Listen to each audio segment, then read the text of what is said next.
Hello, welcome back to Maverick Record, and this is Anant here. I wish you a very happy and a prosperous Deepavali. I hope the festival of light has regenerated all your hopes in clearing your PTE exam with your desired scores. On this note, I would request you to contact us on the WhatsApp number or on the email ID mentioned below for paid assistance. Without a further ado, let's look at today's video. Starting today, we will be beginning with a new video series related to all the concepts of grammar that you can utilize in multiple questions of the PTE exam. Stay tuned till the end of the video to know more details about sentences. We will be pinning all the videos in the grammar playlist. Don't forget to watch those videos as well. First, let's look at what a sentence is. A sentence is a group of words that conveys a complete thought or a complete meaning. That is the definition of a sentence. Now let's look at the elements of a sentence. There will always be two elements in a sentence. The first one is a subject. A subject is part of the sentence about which something is being stated. It usually consists of a noun or a pronoun. On a general note, the one who performs an action, that is always a subject. The second element is a predicate. It is also a part of the sentence that provides more information about the subject, meaning what the subject is performing as an action. That is what a predicate is all about. For example, a predicate will have the action performed by the subject, as I told just now. Generally, the predicates are always associated with verbs, objects, or complements. So generally, these three things will be tagged along to the subject of the sentence. Let's look at some examples of a sentence. The first thing is, the cat is sleeping peacefully. Here, the cat is a noun. It is a subject of a sentence. What is it doing? It is sleeping peacefully. So this entire thing becomes the predicate. It is performing some action. The subject is performing some action. The cat is sleeping. The next thing is, the students and teachers were happy to hear the news. Here, the students and teachers, both of them become the subject. And then the predicate is, were happy to hear the news. They were elated to hear something. So the action is, they are happy. Next thing is, life means adventure. Here, life is a noun and that becomes the subject. Life means adventure. After life, these two words become the predicate of a sentence. This is how you can identify the subject and the predicate in a sentence. Understand the structure of a sentence, you would need to know the differences between a phrase and a clause. Now let's understand them. Phrases means group of 3 to 5 words without a subject and a predicate as well. Hence, a phrase cannot convey a complete meaning. That is the definition of a phrase. Whereas when it comes to clauses, it is also a group of words with a subject and a predicate which will convey a complete meaning of a sentence. Now, there are no different types of phrases, but when it comes to clauses, there are two different types. The first one being independent clause. It expresses a complete meaning or a thought and it can stand alone as a simple sentence. Generally, independent clauses are also called as simple sentences. The next is a dependent clause. Here, without an independent clause, you cannot convey a complete meaning of a sentence. That is why it is called as a dependent clause. Let's look at some examples for phrases and clauses. To begin with, if you can see over here, this is a lengthy sentence. I have broken down the sentence into multiple phrases. You can call it phrase 1, phrase 2, so on and so forth. Now, if you see the phrase 1, the professor revised. It has only the subject, but it lacks a predicate. In phrase 2, all the topics for this semester, if you consider only these set of words, it is lacking a subject. It is talking more about the action. So, if you see the other part of the sentence also, either it is lacking a subject or a predicate. Next, coming to the second example. Here also, if you see, I have broken down the sentence into multiple phrases. Global warming poses what? It poses what? So it is talking still about the subject. It doesn't have a predicate. A significant threat to our planet. A significant threat to our planet. Right? This is part, but there is a subject that is missing, which is nothing but global warming poses a significant threat to our planet by melting ice caps and leading to rising sea levels. Here I have broken down the sentence again. There are 4 phrases. So multiple phrases can be combined to form a meaningful, and it will convey a complete thought of a sentence. So this is how phrases are divided. Coming to clauses. Clauses, you will have 2 of them, as I had mentioned earlier, independent clause and a dependent clause. Independent clause can, stand alone as a simple sentence. She loves to read. They had vengeance. The cat was playing. The dog was barking. All of this becomes a simple sentence. Okay. Next, coming to a dependent clause. As I had mentioned earlier, without an independent clause, it cannot convey a complete meaning. Because she loves to read, if you stop here, it cannot complete or it cannot convey a complete meaning of a sentence.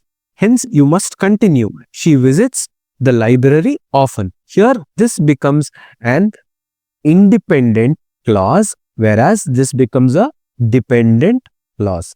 So, this is how a dependent clause example can be classified as. Coming to the second example for dependent clause. Even though I go to the gym, it can be anything. I stay fit. I am very, joyful throughout the day. So, this is the dependent clause over here, whereas this becomes the independent clause. I am still unfit. I am still unfit. Okay, that is the independent clause. Even though I go to the gym, I am still unfit. So, this is how you can come up with examples for independent clause, dependent clause, and phrases. Moving ahead, let's look at the types of sentences. To begin with, let's understand a simple sentence. The definition of simple sentence is, a simple sentence contains an independent clause with one or multiple subjects and verbs. Let's understand everything in detail with an example. Now, let's take a few concepts. One subject and one verb. Over here, if you see, I eat cereal every morning. Here, the subject is I. Okay, I eat cereal every morning. Eat becomes the verb or the action that is being performed by the subject. So here there is only one subject and only one verb. Next is 2 subjects and 1 verb. My brother and I spend most of our time playing video games. Here, what are the subjects? My brother becomes subject 1 and I becomes subject 2. Okay, I becomes subject 2. Spend most of our time playing video games. Playing becomes your verb. There is only one verb. Hence, 2 subjects and 1 verb. Next is 1 subject and 2 verbs. So, 1 subject can perform multiple actions.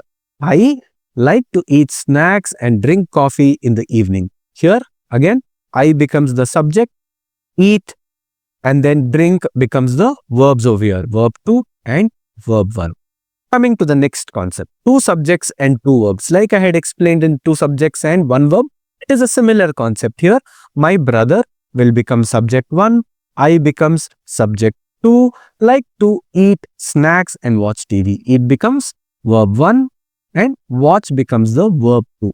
Over here, these are all the examples and the concepts that are connected to how a simple sentence can be divided based on the number of verbs and number of subjects. Let's move on to another type of sentence which is called compound sentence. Here, let's understand the definition of a compound sentence. A compound sentence contains multiple independent clauses. It can be 2 or 3 joined using a coordinating conjunctions. So, this is the definition of a compound sentence. Now, what are coordinating conjunctions? That becomes the question over here. A conjunction that glues and holds all the words, phrases and clauses together are called coordinating conjunction, because you have to convey a complete meaning in a compound sentence. That is why you need to use coordinating conjunctions that will hold or combine 2 or 3 multiple independent clauses. Coming to what are the coordinating conjunctions? Coordinating conjunctions are typically defined as fanboys. That is the simple term that is used to define coordinating conjunctions. They are for, and, nor, but, or, yet, and so. So these are all the coordinating conjunctions that can be used in a compound sentence. Let's look at the examples of compound sentences. As I had mentioned earlier, you can use fanboys to join them and form a compound sentence. The examples are something like this.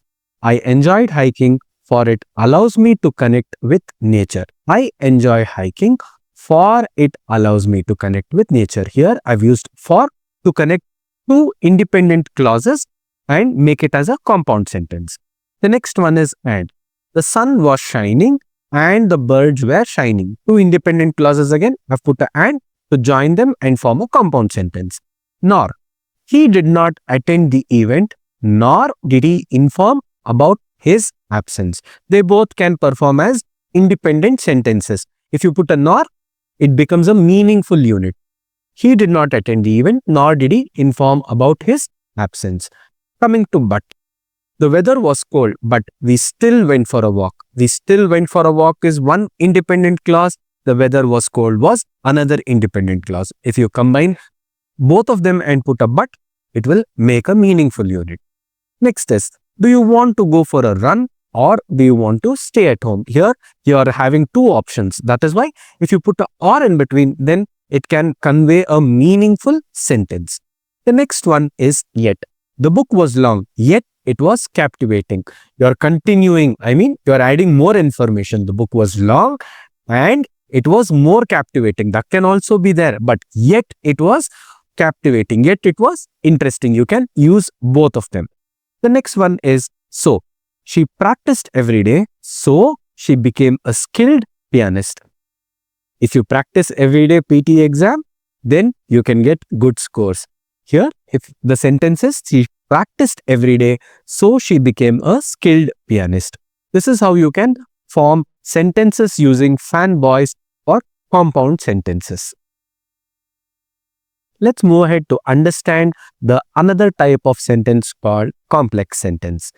It means a complex sentence contains one independent clause and at least one dependent clause joined together using a subordinating conjunction. Let's understand a subordinating conjunction first. Only then you will understand the entire meaning of a complex sentence. What are subordinating conjunctions? It means a subordinating conjunction is a word or a phrase that links a dependent clause to an independent clause. This is how you can use a subordinating conjunctions to make a complex sentence. The conjunctions generally indicate the cause and effect, contrast, shift in time within a sentence. So what are these subordinating conjunctions? On a general note, you can use these many set of subordinating conjunctions. Something like after, although he went to the gym, he was unfit. As if, as long as, even though, so that, than, if, though, unless, until, so many of them, right? So you can use any of these as a phrase or as a word to form a complex sentence. Let's look at few examples for complex sentences. First, let's start with a contrast. Although exercising is essential for good health, it is not effective without a balanced diet. Over here, if you begin the sentence with although exercising is essential for good health, and if you stop over here, it will not convey the complete meaning of the sentence. So this becomes the dependent clause. Whereas it is not effective without a balanced diet becomes a independent clause for this particular sentence. And although is the subordinating conjunction that we have used over here. Next, cause and effect. There were so many tourists on the beach because of the beautiful weather. Over here, because is a subordinating conjunction and this becomes the dependent clause. Because of the beautiful weather, there were so many tourists on the beach. There were so many tourists on the beach can be one independent clause. It will make a meaningful sentence. But if you want to add cause and effect, what is the cause over here? Beautiful weather. Effect is there were many tourists. So this becomes the independent clause. The next is time relationship. I was afraid of clowns since I was a child. Or you can write it the other way around. Since I was a child, I was afraid of clowns. You can write it anyhow you want. I was afraid of clowns will become independent clause. Here since is the subordinating conjunction and this is the dependent clause. The next example is a condition. We can go on a vacation only if you pass the exam. If you pass the exam, if you read that, it will become a dependent clause. Dependent clause. We can go on a vacation will become a independent clause. The last one is concession. John continued to work on his assignment though it was late evening. You can rewrite it in another way. Though it was late in the evening, John continued to work on his assignment. See, you can, interchange or completely change the sentence structure by keeping the same subordinating conjunction. Over here, this becomes the independent clause and this is the dependent clause. So these are the examples for complex sentences. Let's look at the last type of sentence called compound complex sentence or complex compound sentence. The definition goes something like this. A complex compound sentence contains at least two or more independent clauses and at least one dependent clause. They include coordinating and subordinating conjunction within a sentence itself. So this is called a complex compound sentence. Let's look at some example. My fridge is empty because I forgot to go shopping but I am hungry. My fridge is empty becomes a independent clause. Because I forgot to go shopping becomes a dependent clause. This is the subordinating conjunction over here. But becomes the coordinating conjunction. I am hungry becomes the independent clause. So this is how you can identify. Let's look at another example as well. Although she worked hard. Although she worked hard. This is a subordinating conjunction. Although she worked hard becomes a dependent clause. She could not achieve her goal. This particular sentence or this particular phrase becomes the independent clause. But here is a coordinating conjunction. She gained valuable experience becomes again an independent clause. So this is how you can quickly identify the subordinating conjunction, coordinating conjunction and the two different types of clauses, independent and dependent. Remember, this is not a very important concept for your PTE exam, but it is a good concept to know. Before we conclude this video, I would want you to work on an exercise to categorize few sentences. These are the sentences. You can pause the video and leave your answers in the comment section. I will reply to you promptly. Alright folks, we have come to the end of this video. In case of any doubts or any queries, make sure to contact us on the WhatsApp number or on the email ID mentioned right below. We will be there to help you with one-on-one assistance. I wish you all the very best for your exams. Do well folks. Thank you.